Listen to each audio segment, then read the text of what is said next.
Hi అండి, అందరికీ నమస్కారం. నేను ఈరోజు కొబ్బరి రొట్టె చేస్తున్నాను.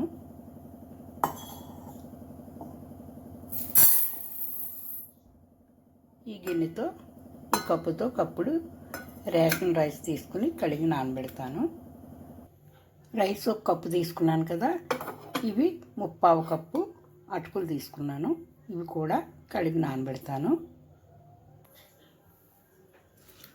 ఈ రైసు 2-3 సార్లు కడిగి 4 గంటలు నానబెట్టి ఉంచాను. అవి ఈ రైస్ ఇలా నానేయి.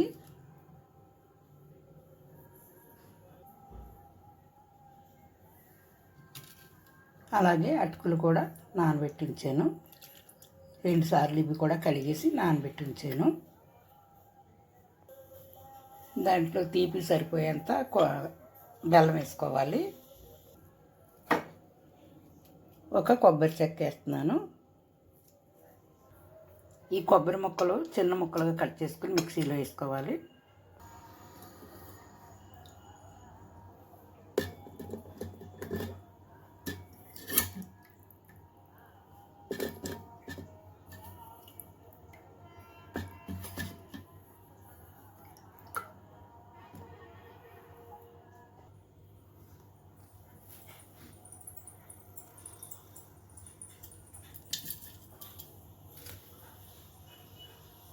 ఎక్కువ వేసుకుంటే రొట్టె మాడిపోద్ది, తగినంతే వేసుకోవాలి.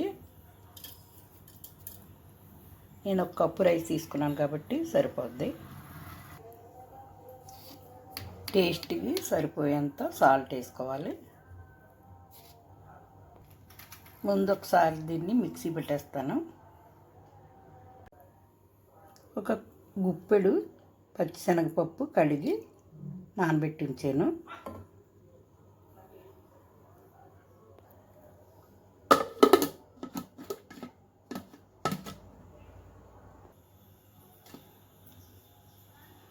ఇలా నలిగిన తర్వాత దీంట్లో రైసు అటుకులు కూడా వేసుకోవాలి.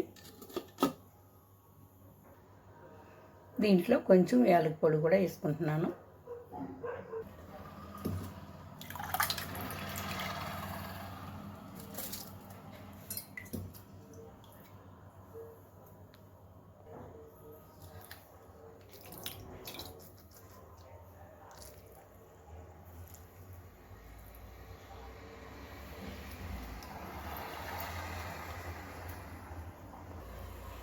ఇప్పుడు మిక్సీ పెట్టేసుకుందాం.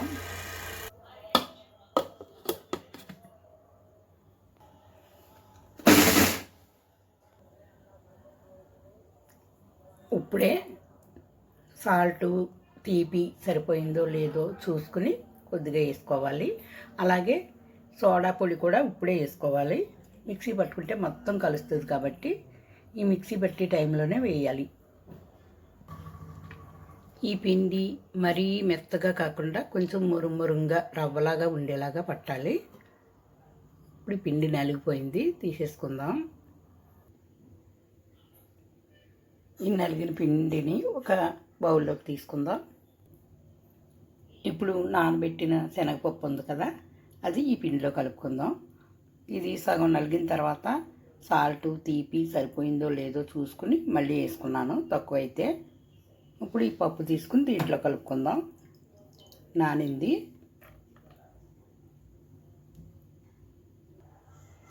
స్టవ్ వెలిగించి ఒక మందపాటి పెనం పెట్టాను. వేడెక్కి నీళ్ళు చుక్కలన్నీ ఆరిపోయిన తర్వాత ఆయిల్ వేస్తాను. ఈ పప్పు అంతా బాగా కలిసేట్టు కలుపుకోవాలి.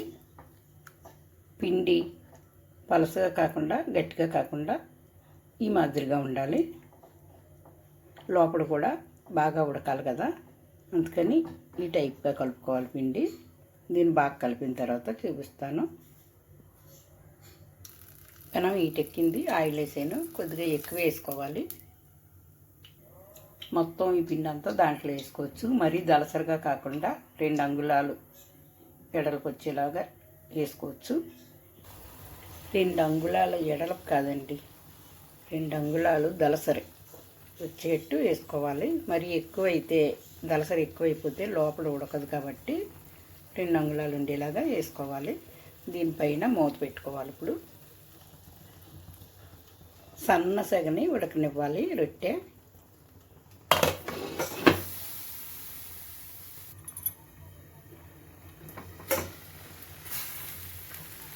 ఒక సైడ్ కాలింది, నెమ్మదిగా తిరగేసుకుందాం. ఇప్పుడు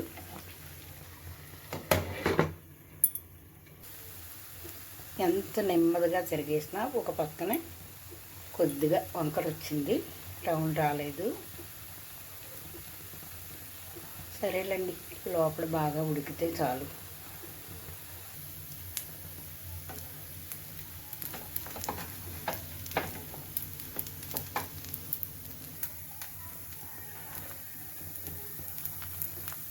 సూపర్గా కాలిందండి, చాలా బాగుంది. కొబ్బరి రొట్టి రెడీ అయిపోయింది. ఒక ప్లేట్లో తీసేసుకుందాం.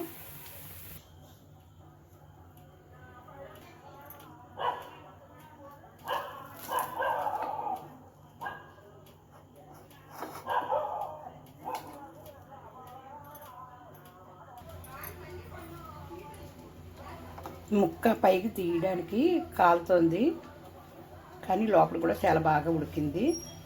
అదిగో చూడండి, నోట్లో వేసుకుంటే వెన్నలా కరిగిపోతుంది.